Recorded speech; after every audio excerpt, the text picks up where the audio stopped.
Po Veľkej noci sa v debatnej relácii novinára Petra Bárdyho a bývalého diplomata Rastislava Káčera objavil ako hosť arcibiskup Róbert Bezák.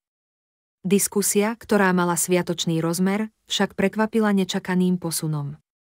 Káčer v priebehu relácie označil Ježiša za liberála v zmysle dnešného pohľadu na jeho príbeh, pričom tento výrok zostal bez reakcie zo strany ostatných účastníkov.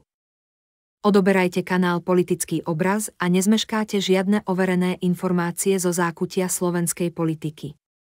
Zaškrtnite zvonček a neprídete o žiadne upozornenie na video.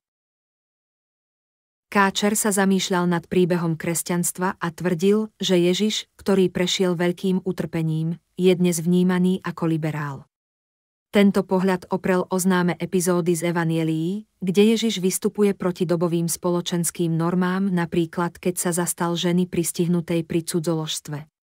Káčer však nezdôraznil, že Ježiš v týchto príbehoch vždy vyzýval k zmene správania a dodržiavaniu Božieho zákona, čo je dôležitý aspekt kresťanskej tradície.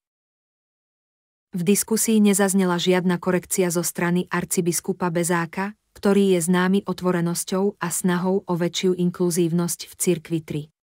Bezák sa v minulosti vyjadril, že liberalizmu sa netreba báť, ale s ním súťažiť a že cirkev by mala byť miestom, kde sa ľudia cítia dobre a kde je priestor aj na otvorené debaty o hodnotách a spoločenských otázkach 3.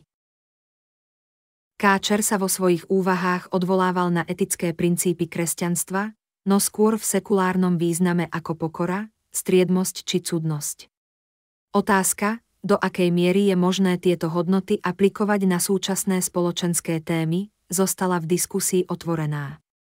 Podobne nebola rozvinutá ani téma, či by cirkev mala jasne vyjadrovať postoje k aktuálnym spoločenským javom, ako sú napríklad verejné manifestácie alebo otázky rodovej identity.